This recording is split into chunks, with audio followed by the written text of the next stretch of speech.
जी नमस्कार, मैं आपके साथ इंद्रजीत सिंह राजपूत और आप मेरे साथ देख रहे हैं टीवी वन न्यूज नेटवर्क। आइए आपको लेकर चलते हैं सीधा पीलीभीत, जहां आज मुख्यमंत्री पहुंचे। मुख्यमंत्री 11:30 बजे पहुंचे, जहां मुख्यमंत्री योगी आदित्यनाथ ने प्रबुद्ध सम्मेलन को संबोधित किया। वहीं आपको बता दें कि भाजपा के प्रत्याशी हैं जितिन प्रसाद, जो कि केंद्रीय मंत्री भी हैं। लोकसभा सीट से पीलीभीत के भाजपा प्रत्याशी जितिन प्रसाद की मजबूती के लिए आज पीलीभीत प्रबुद्ध सम्मेलन को संबोधित किया मुख्यमंत्री ने। आइए देखिए पीलीभीत की जनता से क्या बोले मुख्यमंत्री योगी आदित्यनाथ। आइए आपको सुनवाते हैं। संतोष सिंह जी, विधान परिषद सदस्य श्री रजनीकांत माहेश्वरी जी, उत्तर प्रदेश सरकार के पूर्व मंत्री और इस क्लस्टर के इंचार्ज श्री सुरेश राणा जी, माननीय सांसद राज्यसभा श्री सुदेश कुमार जी,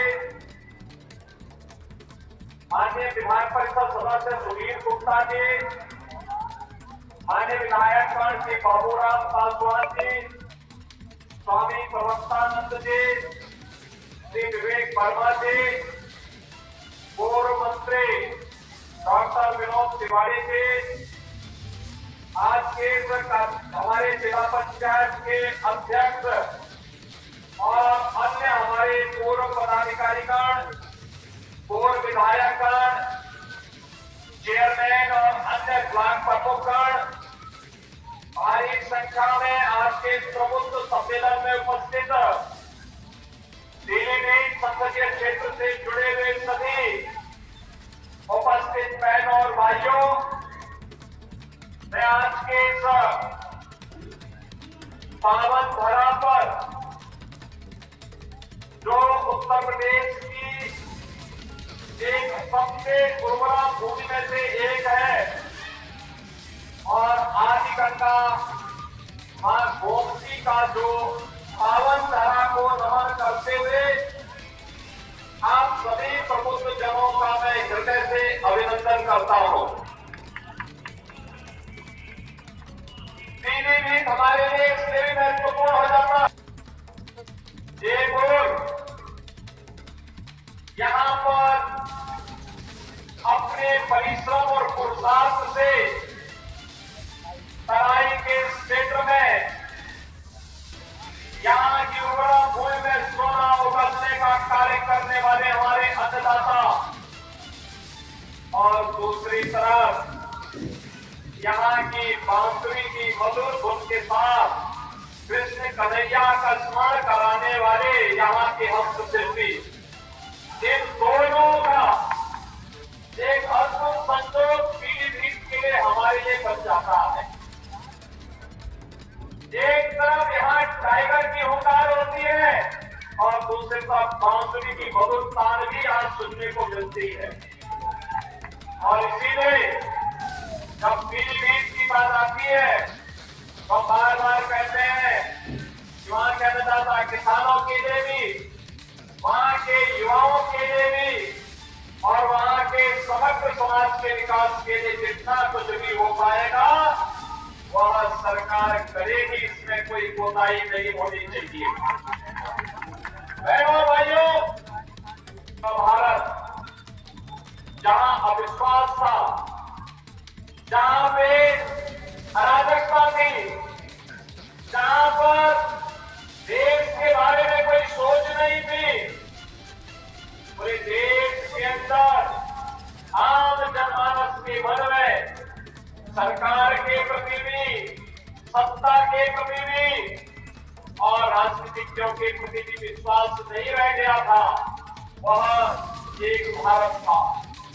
स्वाभाविक रूप से जब अपने देश के लोग सम्मान नहीं दे रहे हैं तो दुनिया के लोगों ने भी सम्मान देना बंद कर दिया था। एक भारत था जहां पर अन्नदाता किसान आत्महत्या कर रहा था, युवा पलायन कर रहा था, देश के अंदर कहीं उग्रवाद था, कहीं नक्सलवाद था, आपस में जातीय वैमनस्यता की खाई इतनी चौड़ी थी कि कोई व्यक्ति अपने आप को सुरक्षित नहीं महसूस करता था। और उत्तर प्रदेश के बारे में तो कहना ही क्या, यहाँ दंगा होता था, कभी सहारनपुर में हिंदू विरोधी दंगे हुए थे, कभी मुजफ्फरनगर में, कभी बरेली में,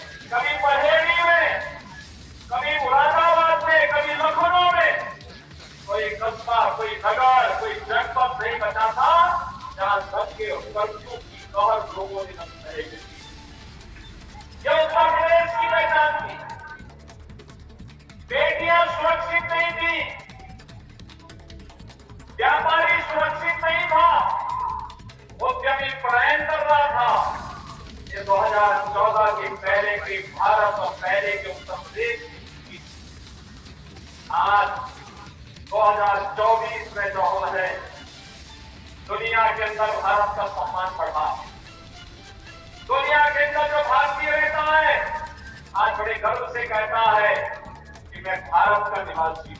लोग पूछते हैं कौन कहां से, तो लोग कहते हैं हम उस भारत के निवासी हैं जिसको दुनिया का सबसे लोकप्रिय राष्ट्रनेता नरेंद्र मोदी देश को नेतृत्व दे रहे हैं। और भारतवासी गौरव के साथ आज प्रधानमंत्री मोदी जी के नेतृत्व में दुनिया में सम्मान प्राप्त कर रहा है। तो सीमाएं हमारी सुरक्षित, पूरी तरह सुरक्षित है। कश्मीर में आतंकवाद समाप्त, पूर्वोत्तर के राज्यों का उग्रवाद समाप्त, नक्सलवाद समाप्त। अब देश के अंदर सुरक्षा का एक बेहतर वातावरण है। अब मतदाता आत्महत्या नहीं करता है। मतदाता अब उत्कर्ष की चरमता की ओर पहुंचने के लिए तैयार है। नौजवान पलायन नहीं करता है। आज का नौजवान स्वयं का स्टार्टअप स्थापित करता है। आज कोई बेटी अपने आप को असुरक्षित महसूस नहीं करती है, बल्कि अब वह फाइटर पायलट बन करके भारत की सुरक्षा का सिग्नल करने के लिए अपने आप को तैयार करती है। बहनों भाइयों, यह बदले भारत की तस्वीर है। और उत्तर प्रदेश में कानून व्यवस्था है चुस्त दुरुस्त, क्योंकि उत्तर प्रदेश के अंदर है अपराधी और माफिया पस्त। हमने उसको पस्त किया तो उत्तर प्रदेश में बेटी और व्यापारी के साथ साथ पूरा उत्तर प्रदेश दंगा से मुक्त हो गया। दंगा से मुक्त हो गया। जो कार्य कभी नहीं हो पाया था, मोदी जी के 10 वर्ष के कार्यकाल के अंदर हमने उत्तर प्रदेश के अंदर उन कार्यों को जमीनी धरातल पर, देश के अंदर जमीनी धरातल पर होते हुए दिखा। फिर एक बार अब की बार और इसलिए बहनों और भाइयों में हम सभी प्रबुद्ध जनों की बात आया। हमने आपको एक ऐसा चीज दिया है जो प्रदेश सरकार में एक बड़े मंत्रालय का संचालन कर रहे हैं, जिसके बाद विकास के कार्यक्रमों को आगे बढ़ाने का एक विजन है जो सहज है, सरल है और पीलीभीत वासियों के लिए अपरिचित नहीं है। वे भी पीलीभीत के ही रहने वाले हैं, पीलीभीत के ही रहने वाले हैं और आप कभी भी उनके यहाँ जा सकते हैं। कोई बंधन नहीं, कोई दुराव नहीं, किसी से बैर नहीं, व्यवहार कुशल है, सबको गले लगाने वाले हैं। और ऐसे जितिन प्रसाद जी को भारतीय जनता पार्टी ने पीलीभीत की आवाज को देश की सर्वोच्च पंचायत में पहुंचाने के लिए अपना प्रत्याशी बना करके आपके बीच में उतारा। और भाइयों ने आप सभी चुनाव के दौरान किसी प्रत्याशी के लिए ये संभव नहीं होता है जो गांव और घर घर जाता। हमारे विधायक मेहनत कर रहे हैं, वे जाएंगे, पदाधिकारी जाएंगे, चुनाव के प्रबंधन की टीम जाएगी और चुनाव मात्र 15 दिन आपके पास है। और मेरी आपको उम्मीद है, मैं प्रबुद्ध जनों के साथ बातचीत करने के लिए आया हूँ, क्योंकि अभी बहुत सारे प्रधानमंत्री जी आएंगे, उसमें मैं आऊंगा ही।